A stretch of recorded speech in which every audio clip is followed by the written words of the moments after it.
Hello everybody, it has been a little while, hasn't it? My name's Tom and I'm going to be talking about F1 Fantasy, and we're looking at the Zandvoort preview this week. Video's a little bit earlier than usual because I'm moving house next week and it's going to be absolute chaos. To be honest, my house is already absolute chaos, which is why I'm downstairs recording this. Boxes everywhere. Anyone who's moved house before, you understand. So this will actually be my only video going into Zandvoort because next week is going to be, again, chaos. So yeah, listen carefully because this is it for me in terms of YouTube. I will still be tweeting or Xing, I don't know what you call it anymore, but yeah, using X, Twitter, to put some thoughts out there as the week progresses going into the deadline.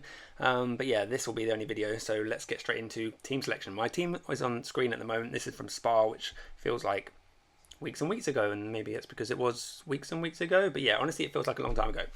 So this is what I had, and it came out quite well. Perez with that DNF was pretty painful, but Albon really came through with a billion overtakes. Not a billion, I think he had 16 overtakes. Norris also performed okay. And then yeah, just kind of in general, pretty happy with my score overall. In the end, I decided not to go with any chips and I feel like people that went with the triple DRS boost on Verstappen last race, like a month ago, would be relatively happy, but a little bit disappointed in Sergio Perez's DNF in the sprint race, which left him with like 7 points, which is not great because I'd imagine most people that put the triple on Verstappen would have put the double DRS boost on Perez, so a bit of a sour grape there for triple DRS boosters. But yeah, I've got 10 races left, and I've still got 4 chips to use, so am I going to be using a chip in Zandvoort? No. That's because I'm still going to preserve my remaining chips. I mean, the wild card, I'm not even sure if I'm going to use the wild card this season, because I don't know if I'm going to really need to change my team that dramatically. We'll see. I'm going to just keep it in my pocket, and if it becomes viable use, then I'll use it. But I could actually see myself just going through a season and never wildcarding, which is kind of absurd when you think of previous seasons where wildcard was used to build budget, but it's just not the case this year, the way that the game is structured. So yeah, wildcard is off the menu. I do realise I've gone straight into chip selection rather than team selection after saying I'm going into team selection, but that's how I roll, so we're going to go with it. Other chips to potentially use, left to use in the season, the triple DRS for me, and I'm still saving that for a sprint race. Probably going to save it for I say a sprint race, it could be a sprint race / grid penalty, which is why I was tempted with Max Verstappen in the last race with the grid penalty and the sprint race, getting those extra overtakes and points gained and everything. But I'm going to save that for something like Qatar or Austin, where another sprint race where it's dry, should be safe, and then maybe we get lucky with a grid penalty from Max Verstappen and just stick on him at that point. So not going to do anything there. And then the other chips, again, you got the unlimited, limitless, whatever the hell it's called. I'm going to also be using that on a sprint race, possibly for something like Brazil, possibly, where I expect maybe Mercedes to be strong, and Mercedes is a second constructor who are very expensive. How much are they? 25 million compared to the likes of McLaren, who are less than half that. So yeah, I'll be saving my limitless chip until someone like Mercedes, or possibly Ferrari, maybe Ferrari like around Monza even, for example. We've seen Ferrari looking pretty good in straight line speed, and Monza's all about straight line speed. So maybe the race following Zandvoort could be an opportunity to double up on like Red Bull and Ferraris potentially. But yeah, so anyway, in terms of autopilot, also not going to be using it in Zandvoort because I think it's pretty clear that Max Verstappen is still the favourite, and therefore what's the point in using an autopilot chip on when we all kind of predict Verstappen to win. I'll probably be using autopilot when there's some jeopardy in the race, or potentially if the other teams have sort of caught up with Red Bull, which I just don't see happening for the rest of the year. So I think it's probably more likely to be like a wet race down the line where maybe I just want to play it safe and use it as kind of a safety belt. But yeah, autopilot is kind of off the menu for me as well, so no chips. So yeah, really exciting start to the video as per usual. I'm not doing this, and yeah. But yeah, we will definitely use our chips at some point. Like I say, not necessarily the wildcard, because I just feel like it's the weakest chip this season and it literally might not be used. But in terms of other chips, not using. And let's get into team selection, because team selection is actually interesting, and I really wish I started with team selection, because I probably already lost about half my viewers because it's like not using that chip.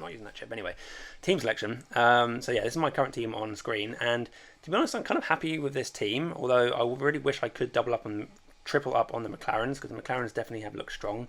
That said, Aston Martin are not completely dead in the water, and I wouldn't be surprised to see Aston Martin kind of do okay around Zandvoort, and then they have Mike Crack, can't help but kind of snigger at that name, I'm sorry. But yeah, Mike Crack has said that they're bringing a couple of things to Zandvoort. So we could see, a couple of upgrades which help the Aston Martins. So we could see someone like Fernando Alonso still be a viable option, and if he is a viable option, then that enables us to, get Fernando Alonso in alongside Oscar Piastri to double up on someone like that, and then that even frees up some funds for someone. If you depends on your budget, it frees up some funds for someone like maybe Guan Yu Zhou or Tsunoda, someone in that region, and I could quite happily go with a team like this. To be honest, I don't think Aston Martin are completely out of the question. However, they're definitely not as strong as what they were earlier on in the season, where Fernando Alonso was consistently hitting the podium and competing for podiums consistently. And now, although they've fallen away, I still think they'll be fighting for points, but we're looking at the lower end of the points where they'll be scrapping for maybe 6th, 7th, 8th, 9th, 10th position. So it's not so exciting as it was earlier on in the season. I think the McLarens have definitely kind of leapfrogged them to some extent. And in terms of McLaren as well, Zandvoort is similar to Hungary in many ways, where it's like kind of slow and medium paced corners and not much in the way of straight line. And we saw the McLarens just excel around Hungary when we didn't really expect them to. I think they finished 2nd and 5th, Norris and Piastri. So yeah, I think like if there's a similar performance in a similar track, we should expect to see the McLarens perform well as well. And we haven't got confirmation yet, but I'm pretty sure at some point, like in the last few weeks, Zach Brown said there was another like big upgrade, and I mean like big upgrade coming for McLarens. So I don't know if that's coming immediately after the summer break, or if it's coming maybe at Monza or Singapore or whenever in the next couple of races. But surely it's coming soon. Otherwise, what's the point in bringing it in right at the end of the season? So watch out for a big McLaren upgrade, because if that comes, then we really want to be piling on the McLarens. I already think we want to pile on the McLarens. But yeah, I do think a team like this looks strong. However, if we want to completely pile on the McLarens, most of us won't be able to afford triple McLaren and triple Red Bull. Because for me, for example, I've got 3.9 million, and because of Hulkenberg's rise fairly recently, he's now at 4.3 million. So I personally am 0.4 short of being able to afford a team like this. Some people out there will be able to afford a team like this, and I think if I could afford this team, I would just go with it because it's the strongest, even if it means running Hulkenberg. And I had the opportunity a couple of races ago, didn't take it, and I'm being like punished every week from now on because I can't afford it. But yeah, if you can afford a team with triple Red Bull, triple McLaren, I think it's just fine to go with, despite the weakness and the budget driver. But in general terms, the budget driver is going to score like 0 to 10 points, and you don't really care about that. Whereas the likes of people finishing fighting for the podium are going to be scoring 20, 30, possibly more points. So that's what you want to focus on. And I think I was guilty of focusing too much on the budget guys a month or so ago. And now I'm paying the price by not being able to afford them. However, all is not lost, because there is an alternative. And that alternative is in the visage, if that's even the right expression, of George Russell.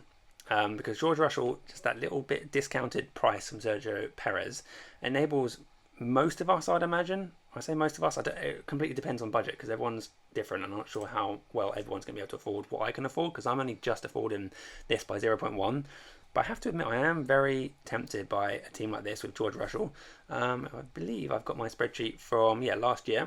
We see last year with the similar sort of style cars. Although I will say the Mercedes have changed quite a bit, obviously, since last year. But nevertheless, we might well expect to see the Mercedes perform well again.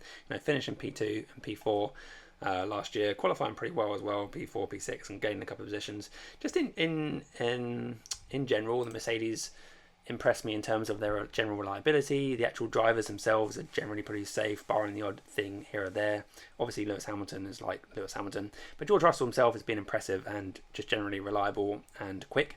And Perez has been a reliable fantasy asset, even though he's been completely off form in reality, if you want to call it that. But he's still scoring well because he's mucking up the qualifying but gaining positions back in the race.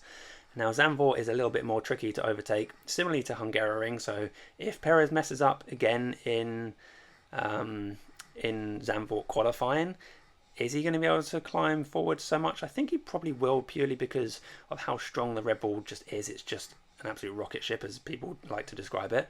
But nevertheless, we might see it a little bit more tricky if he does mess up quali to actually go through the grid and make it up towards the podium. So we could look for someone a bit more. There's a bit more consistency this season in George Russell to give us that option of going triple McLaren and potentially gaining more price rises. Because if the McLarens continue to do well, I anticipate their prices to keep going up. And if you're not on the triple McLaren, then you're going to be left behind a little bit in budget.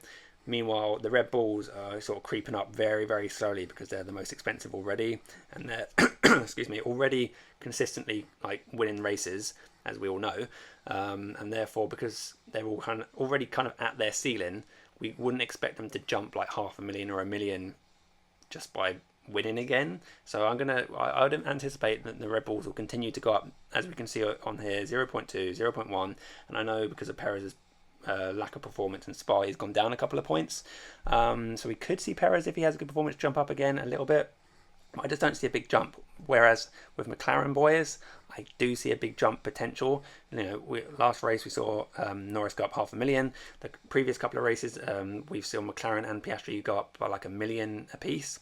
And even in Silverstone, Lando Norris went up by 1.5 million. Now, I'm not anticipating these huge jumps constantly every week, and we might catch one more week of it if the McLarens perform well, but I want to potentially give myself that possibility of growing my budget that little bit more, and just sort of pulling away from the main group in terms of budget and be able to afford potentially upgrading like a Russell to Perez, particularly again if Russell has a good race and he goes up. You saw him go up 0.3 in Spa. If he goes up another 0.3, or maybe Perez has a bad race, goes down another 0.1 or 2, suddenly I might be able to afford the triple Red Bull, triple McLaren going into Monza. So yeah, there is some definite budget considerations as well as points considerations. We are kind of at the business end of the season, so it's not all about budget, but budget is important, as we've seen already. I've already spoken about this video where I've been kind of cut off from going the triple Red Bull, triple McLaren because of my budget. So I don't want to get cut adrift too far, and I would like to kind of pull away from the non-McLaren owners, of which there are still quite a few. Because let's have a look. Lando Norris 25% owned, Piastri only 18% owned, and constructors, McLaren are still only 16% owned. So many people are still sat on Aston Martin. So all those people in the top like 50k, where everyone who's watching this video is probably trying to get into or already is in the top 50k, I'd imagine, depending on chip usage and that sort of thing. If you're on McLaren and they continue to perform, we should be leapfrogging all these sort of stale teams that are stuck on Aston Martin, and that's a good way to improve your rank. So yeah, I do think that tripling up and going with a team like this is definitely viable. However, it does concern me, whenever you go against the number one team where you've got the possibility to triple up, maximize those Red Bull points, and you don't pick it, it sends some red flags, some warning signals in my brain, thinking, why don't I just triple up on Red Bull? And like I say, if I do want to triple up on Red Bull, means dropping either Piastri or Norris.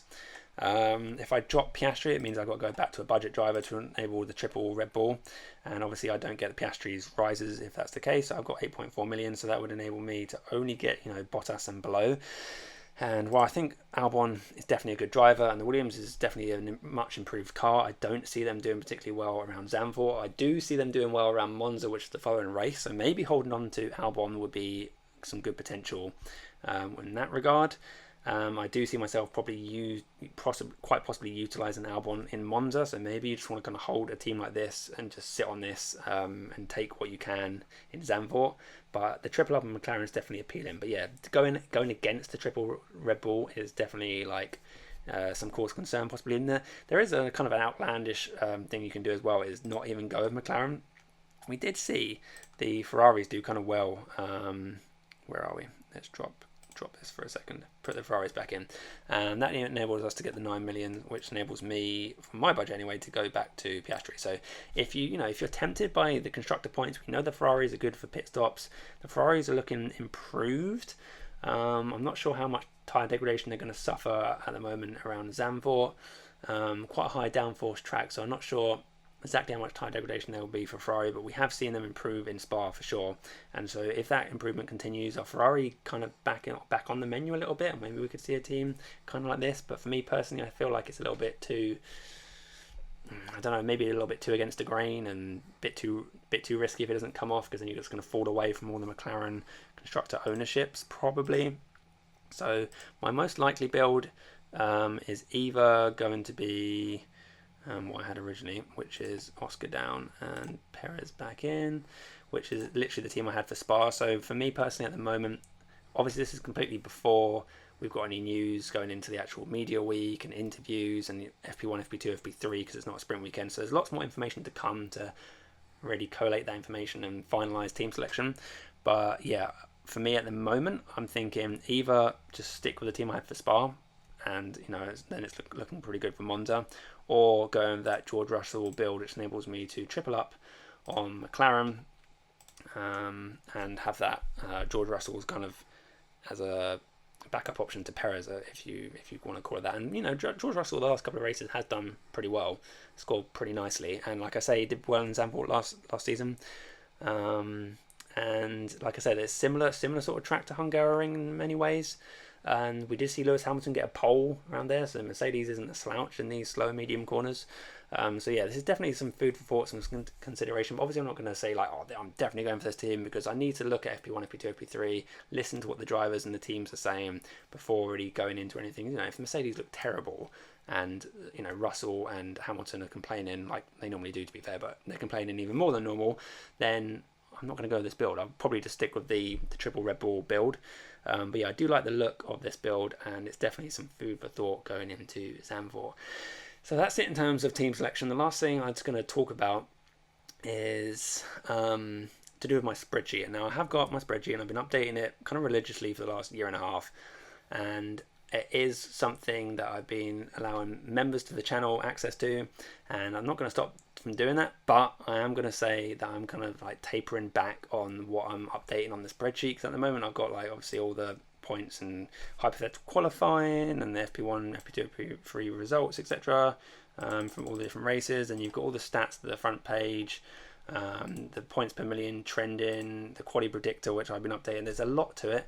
There's a lot to update, and I'm sorry to end on kind of a bit of a negative note, but I need to kind of prioritize things in my life, which is very busy at the moment. And I think one of the things which I'm kind of want to pull back a bit, I'm not going to stop completely the spreadsheet, but I'm going to pull back a little bit. And I fully understand if anyone's a member that's not happy about that, to just drop the membership. I completely understand. But yeah, I do think I'm going to taper back a little bit on how much I'm putting into the spreadsheet, and use websites out there, because the main reason, it's not just because it's effort for me to keep up with the spreadsheet. It's also because when I started the spreadsheet, like I say, a year and a half ago, there weren't really very many websites out there providing these sort of statistics. But going forward, there's been a few websites that have cropped up. Particularly one I really like the look of is F1 Fantasy Tools. And yeah, I think going forward in my videos, I may well be utilizing them a bit more. So yeah, I think there's lots of different tools out there, and I don't feel like I don't just quite have that time and enthusiasm to continue with the spreadsheet. So yeah, I'm probably going to taper it back a little bit, and I apologize for that if anyone was interested in the spreadsheet, but I need to make sure I look after my brain. So yeah, that's it for now.